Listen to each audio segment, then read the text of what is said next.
Muchas veces relacionamos la fe y la predicación de la fe con el sufrimiento y la abnegación, pero no podemos olvidarnos que en el corazón del Evangelio están los macarismos, Macaroi, dice Jesús, las bienaventuranzas, la felicidad, y está también la alegría.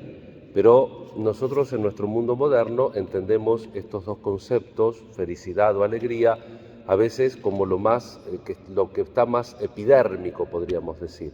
Entonces un cierto jolgorio, para hacer un neologismo, una cierta contentura que uno tiene por tal o cual cosa.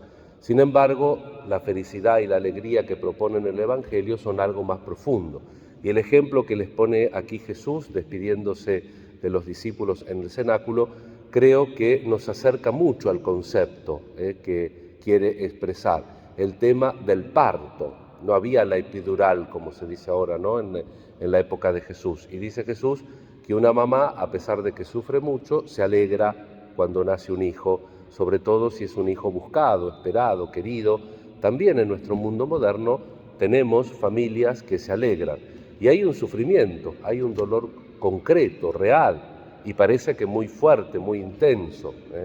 Entonces podemos entender que a veces entre contrariedades, entre dificultades, entre dolores, entre persecuciones, como nos muestra las primeras páginas de la historia del cristianismo, sin embargo también nosotros estamos llamados a la felicidad y a la alegría, a la felicidad también y a la alegría del anuncio del Evangelio que nos tiene ese anuncio del Evangelio que hacer superar no solamente las persecuciones y los dolores externos, sino también los internos.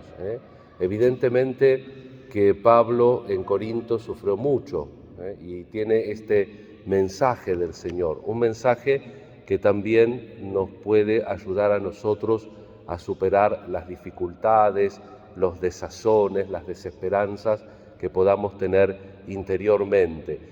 Y Dios anima a Pablo en Corinto a que siga. Fíjense la expresión que utiliza. Aquí hay un pueblo que es mío. Nosotros tenemos una sociedad muy secularizada hoy. También sentimos en nuestro interior ese llamado a la evangelización. Aquí hay un pueblo que es mío. Aquí ustedes en el colegio, en el barrio, en la parroquia, en la diócesis. Todos tenemos un pueblo que es mío y que aparentemente no lo vemos, está alejado, pero sin embargo el Señor sabe que está y depende también de nuestra reacción. No en la totalidad, pero sí en la parte que nos toca. Y por eso la liturgia nos ha alentado y nos alentará hasta el fin del tiempo de la Pascua con este ejemplo de estas comunidades cristianas. Pablo, concluyendo su segundo viaje misionero, vuelve a Siria, va a empezar el tercero y ahí va a terminar los Hechos de los Apóstoles con Pablo en Roma, porque los Hechos de los Apóstoles continúan con nuestra vida, con nuestra vocación y con nuestra misión. Y así a través de todos los tiempos, hoy la liturgia nos hubiera permitido celebrar la memoria de San Agustín de Canterbury, también movido por la necesidad y por el olvido de la fe, porque así también como en el resto de Europa, el Imperio Romano llegó a las Islas Británicas, hubo la fe y después invadieron los anglos, invadieron otra vez los paganos, y desde el siglo IV al siglo VI hubo un abandono de la fe.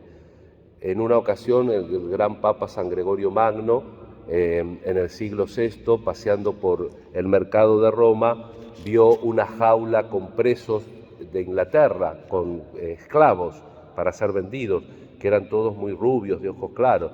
Entonces preguntó, ¿y esta gente? Porque fisonómicamente no respondían a los que él trataba. Y entonces le contestaron en italiano, sono angli, anglos. Y el Papa dice, angli, sono angeli, ángeles. Y ese impacto que él tuvo desde una cosa natural, de encontrarse con otra fisonomía, lo lleva a una preocupación muy intensa y recurre a Agustín, que era un benedictino, un abad, y lo manda evangelizar. Y también Agustín habría que leer, habría que interiorizarse de todo lo que hizo, porque catolicismo había todavía obispos que habían podido mantener la fe como pudieron en la zona de Gales, de Cornualles, y entonces van por Ken, que era un gobierno pagano, y gracias a la esposa del rey, que era cristiana, entonces comienza la evangelización en Inglaterra.